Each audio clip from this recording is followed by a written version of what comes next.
हर वर्ग जो है बीजेपी से पूरी तरह से त्रस्त हो चुका है। 10 सालों के अंदर लोगों ने अच्छी तरह से देख लिया कि केवल जुमलों के अलावा, झूठे वायदों के अलावा और जो है लारे लप्पे के अलावा जो है बीजेपी ने कुछ नहीं किया। और नतीजा जो है वो सबके सामने है। आम आदमी जो है वो दुखी हो रहा है, किसान जो है वो पूरी तरह से दुखी हो चुका है।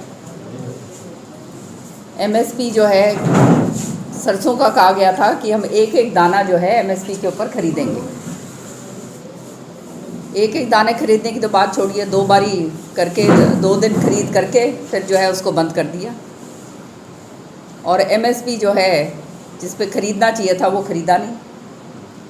एमएसपी क्या थी? 5,450 रुपये जो है वो एमएसपी है इसकी सरसों की।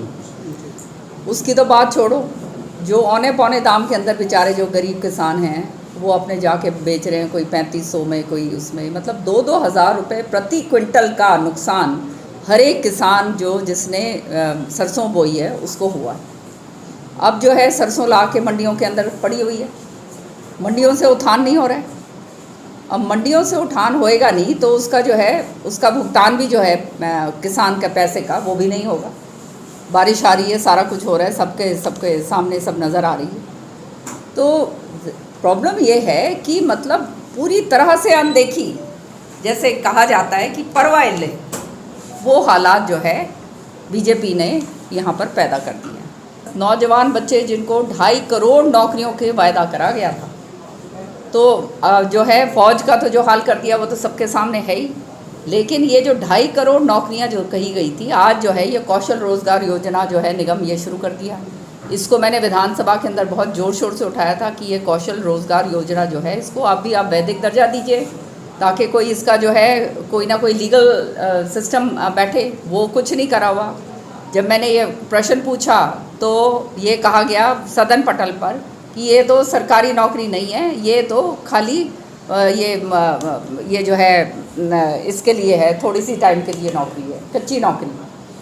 आप जो है भी रास्ते में मैं देखती आ रही थी कि कच्ची नौकरी ऐसी हैं कि जो नौकरियों पे लग रहे हैं, 1 साल के लिए लग रहे हैं, और वो भी आप जानते हो अपने भाई भतीजावाद इसमें खूब चल रहा है, जिसका चल रहा है वो वहाँ पे अपने लग रहा है, वो भी कच्ची नौकरी के अंदर।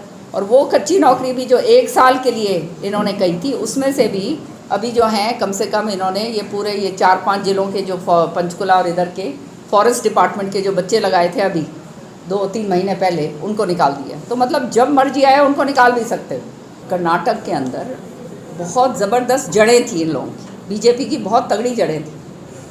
और 28 साल के बाद, 28-30 साल के बाद इतनी बुरी तरह से इनको लताड़ के बाहर फेंका है।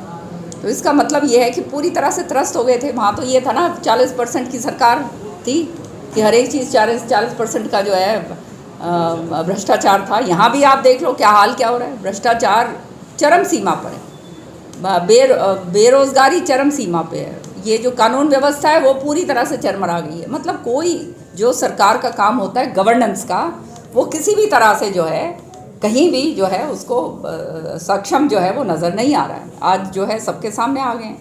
तो वो कहते हैं ना, चश्मे जो चढ़े हुए थे बहुत सारे लोगों के वो उतर गए हैं, पर जो जिनकी सोच है और जो जानते हैं उनके तो उतर ही गए।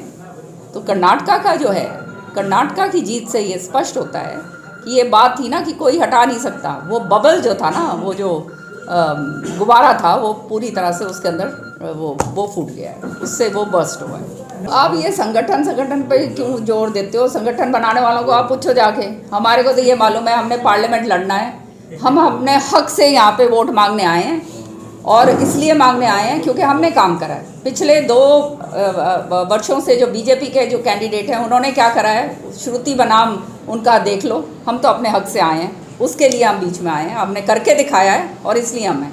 और जो क्या बनाना है क्या नहीं बनाना, हमारा तो काम चल रहा है, अच्छा भला चल रहा है। चुनाव में फेरबदल है कि आप आ सकते हो एमपी के लिए या फिर श्रुति? बिल्कुल मैं नहीं आऊँगी, श्रुति चौधरी लड़ेगी। श्रुति चौधरी इलेक्शन लड़ने की उसके लिए सारी तैयारियां हमने कर दी हैं। और अगर कोई कह रहा है कि मैं लड़ूंगा फड़ा होगा, तो ये सब बेकार की बात है। कांग्रेस पार्टी की तरफ से Shruti Chaudhary will fight the election, that's it. हाँ, और ये जो दूसरी इधर उधर की बातें फैलाई जाती हैं वो इसलिए फैलाई जाती हैं क्योंकि आप जानते हो कि ये जब ऊपर की जब लड़ाई होती है तो उसके अंदर फिर ये इधर उधर की बातें होने लगती हैं, पर यहाँ पे पार्लियामेंट का इशू थी वो लड़ी, दैट इज बिटवीन मी और देम, वो मेरे और उनके बीच की बात है ना।